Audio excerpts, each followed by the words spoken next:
Well, hello again, everyone. This is Ted Schmidt with Action Coach Northwest, and welcome to another edition of our Business Spotlight podcast. Today, our guest is Tara Malek, owner and litigator of Smith Malek. So, welcome, Tara. Thank you so much, Ted. I'm excited to be here with you. Okay. So, obviously, litigator, you're a lawyer, right? I So, am. so Yep. that gives it away. That gives it away. So, okay. Anyway, so you have a firm and up in Coeur d'Alene, I believe. Is that correct? We do. We actually have branches in Coeur d'Alene, Spokane, the Tri-Cities, and Boise. Okay, so we're moving around. All right.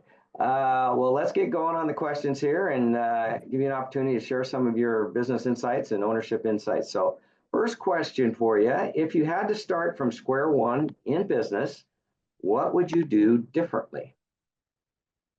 If I had to start again from square one, I think I would start bolder with a bigger vision. I think that I would really take some additional time to hone in and clarify what the vision for the firm was at the get-go. I don't think I realized then what I realize now is we weren't just building a business, we were building a movement. And you Hmm? can't build a movement if you're playing defense. And so having a bold and clear vision, I think, is really essential to getting the right kind of momentum right from the start when you're out of Yeah. the gate. And momentum, as you know, is everything for a business. Wow. So, what is your movement? Well, our firm has a mission and a vision, and we exist to change the world for the better. And our vision is to be a force of justice in the world. And so that is the movement. And everything that we do is through that lens. So all the decisions that we make, the clients that we take on, the work that we do, the community service that we do, it's all aligned with our mission and vision. That really helps in decision making processes, as it turns out. Awesome. Well, I had to ask. I just had to ask when you said that. So, Yeah. okay, here we go. All right. Second question. What have your biggest learnings been as an employer since you began in business? I think the biggest one has been that skills can be taught, but character can't. And so we really, when we are looking to hire people in business, we really are looking to hire not only for competency but character. We want someone with heart and with Mhm. grit, someone who's going to be accountable and take ownership. And so that is the biggest, I think, determining factor for us and the biggest learning lesson for us. That's music to my ears. I like that. That's good. I love that. Skills can be taught, character can't. I might steal that. All I don't know. right. Do you have that copyrighted? Not yet, but yeah, it's out there Not now. yet. So Okay. It's out there now. Right. Okay. What are some common misconceptions about running a business and how do you address them? I think the common misconception is that as far as being a business owner or running a business is that you have all of the answers, and that's not true. You're figuring it out. There are just things that come up that you couldn't have anticipated. And I think what we are is we are, as business owners, people who solve problems. And the difference is, as a business owner, is that you can't quit. And so to be a successful Ah, business owner, all we are problem solvers that do not quit. So every time we're knocked down, we get back up again, figure out what the next step is and the next direction is. And so if for a lot of people, I think the intimidating factor starting the business is, well, I don't think I know everything. It's like, well, yeah, you're a perfect business owner. If you can recognize where you don't have confidence, I mean, it's a big level of understanding that some people don't even have. right. Exactly. Yeah. I never thought of it that way. You can't quit if you're no. I suppose you could, but You could. not really. Yeah, Not in the traditional sense, right? that's right. So That's right. that's good. That's yeah. Okay. All right. What do you attribute your growth to? I attribute our growth to having a really clearly defined mission and vision. We have an unrelenting focus on that mission and vision and on executing on that. I think that we're not here just to provide legal services in the community. We're here to help shape outcomes, the best outcomes for our clients.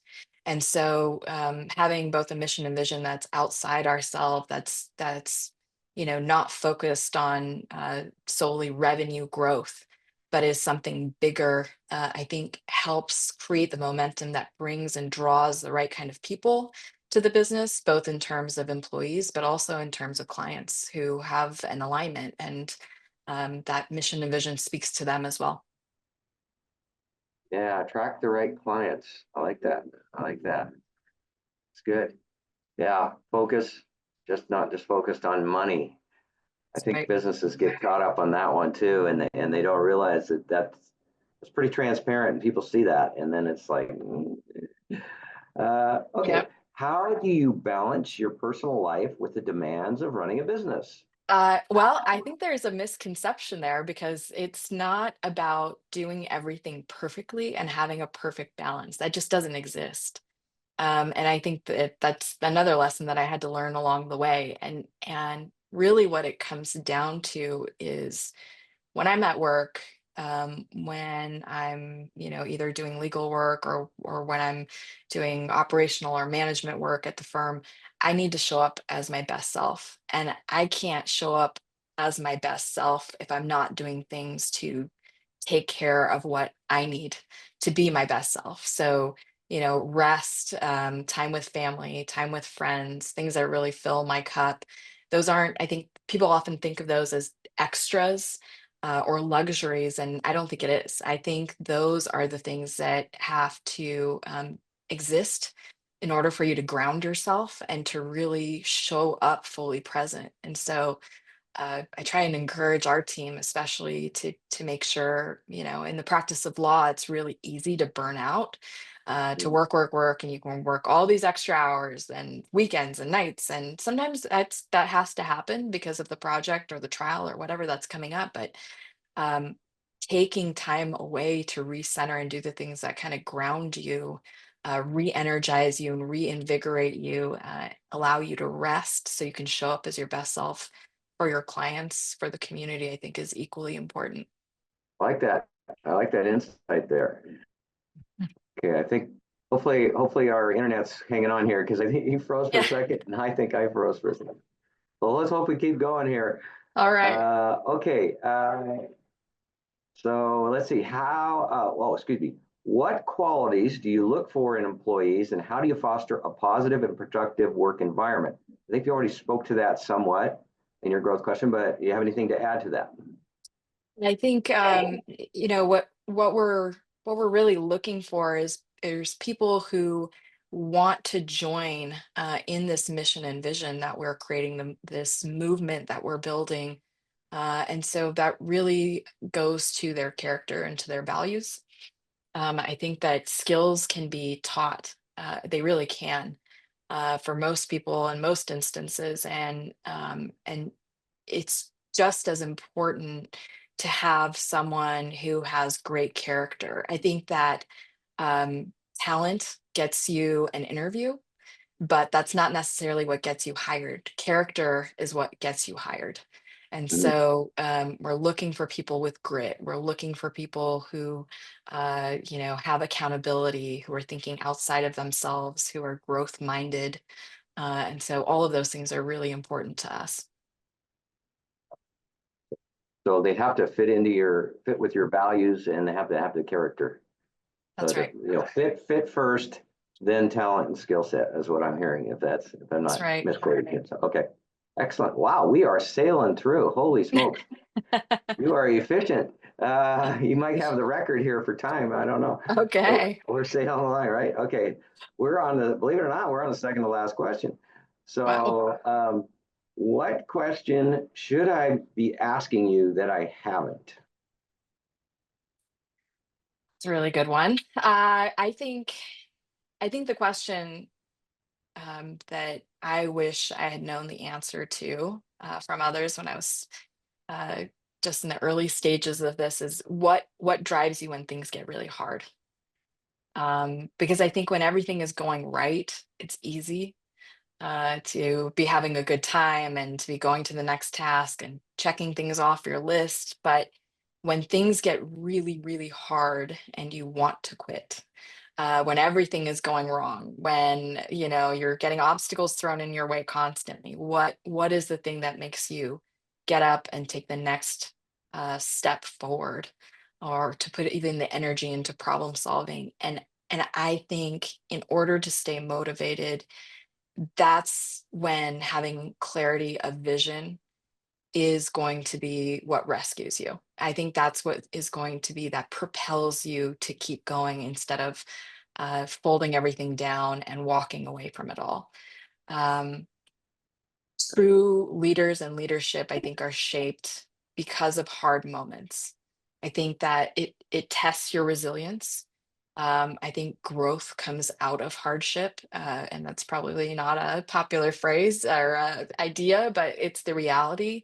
We don't learn when things are going right. We learn when things are really, really difficult and they're going wrong, and we learn when we make mistakes.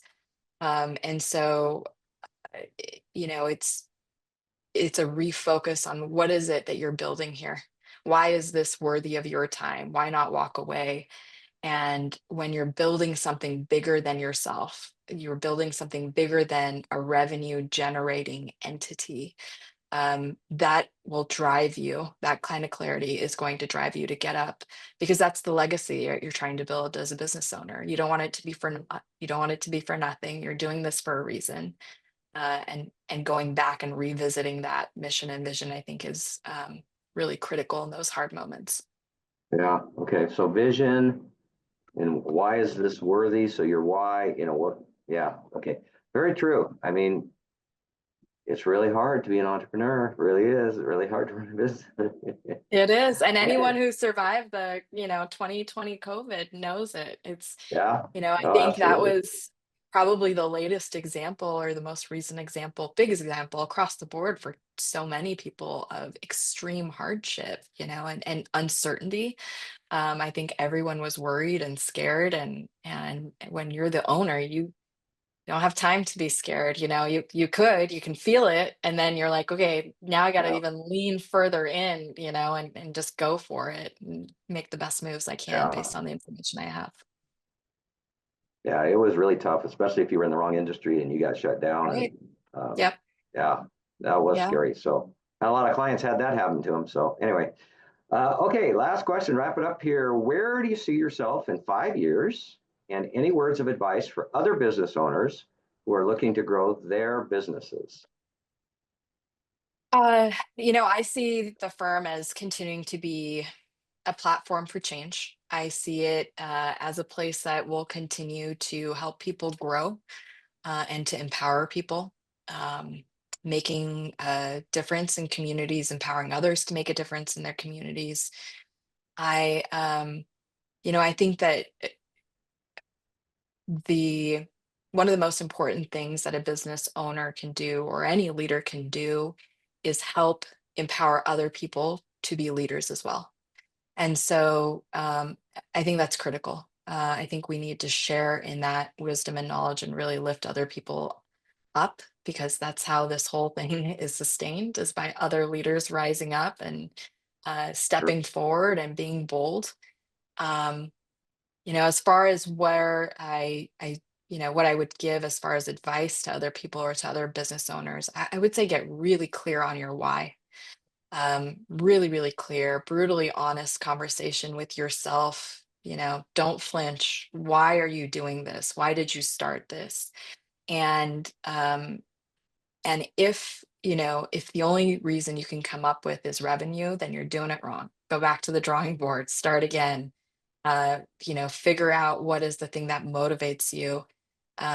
Because you have to know, starting any sort of business, that there's going to be a lot of discomfort. Growth doesn't come from comfort. And you're going to have to build a team that you trust, that's invested and buys into the vision that you're creating, and that won't stop and is going to be relentless in pursuing that vision, like you are going to be. And so, all of that comes from the top. If there's any sort of confusion, it's going to create issues for you down the line. It's nothing to, I think, dismiss. I think you really got to kind of sit with yourself for a while and think about that. Wow. Yeah, that's a great answer. Awesome. Thanks. Well done. I like that answer. That's good. Okay, well, we're done. Can you believe it? I think you got the record. Maybe it's close. Well organized. So anyway, so we want to thank Tara Malek, the owner and litigator of Smith Malek, for being our guest today. So thank you very much, Tara. Thank you, Ted. Really appreciate your time, and hopefully something in here helps somebody. So. Oh, I'm sure it did. I'm sure it did. I got lots of notes. So here we go. Thank you.